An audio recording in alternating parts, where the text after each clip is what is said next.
So optimum caregiving requires you to be warm, responsive, and available to your child versus the kind of cool, insensitive and unpredictable behavior. And obviously, parenting's hard, it's 24 hours a day, and we can all have times when we don't feel particularly warm, responsive, and available, and that's absolutely fine. What we do need is consistency.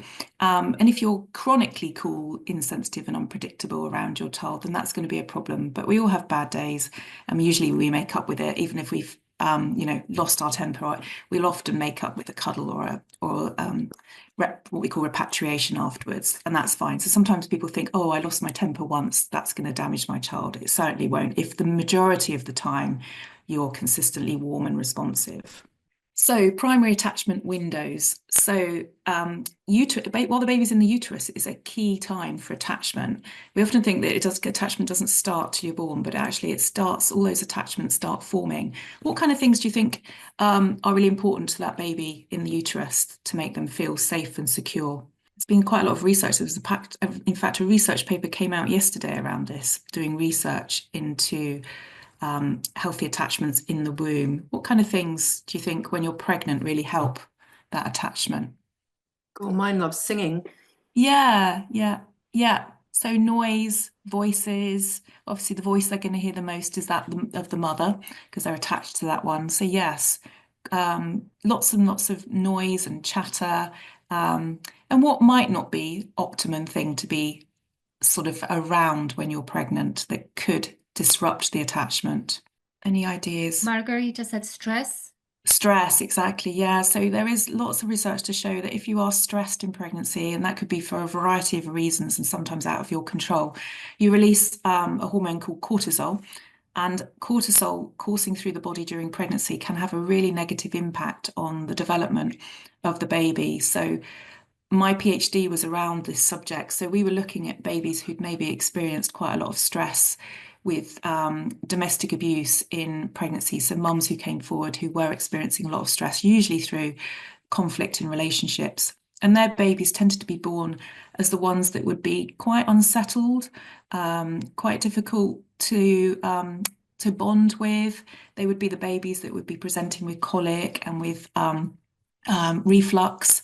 So it was kind of a vicious circle of they'd had a sort of difficult time personally in pregnancy, and then that difficult time kind of continued after birth by having an unsettled baby. And that's probably linked to the amount of cortisol that was going around in their system whilst they were pregnant, that was sort of putting the baby on high alert as well as themselves. And then obviously we've got what we call the primary attachment phase, the first to 9 months of age.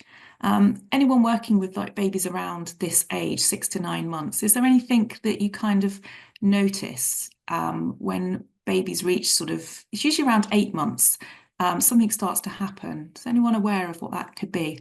Anyone working with babies? Is there something they start to get separation anxiety around this? So the children being dropped off at nursery at 8 months. I mean, some babies cry all the time, but 8 months is a really key area for children to start to realise that they are separate beings from their mum or their caregiver. And separation is suddenly really scary.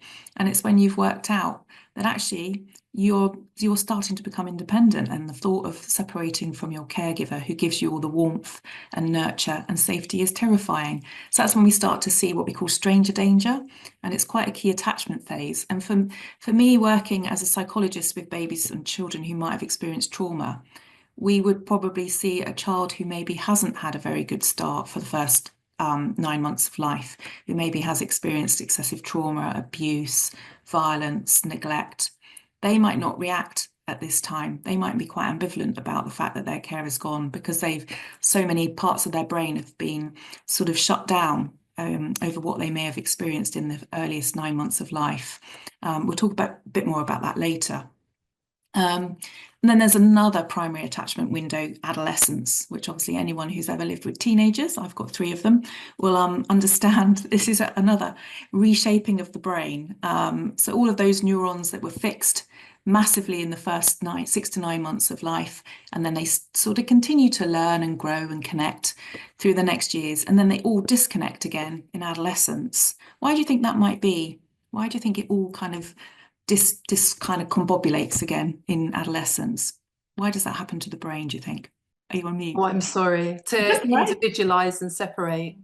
That's right. Yeah. It's kind of like, yeah, brains forming into them becoming adults, which is a whole different role in life, isn't it? You can be a child, but then all the synapses need to disconnect and reconnect to make your adult brain. And there's a lot of that is around risk taking, learning independence and learning new skills.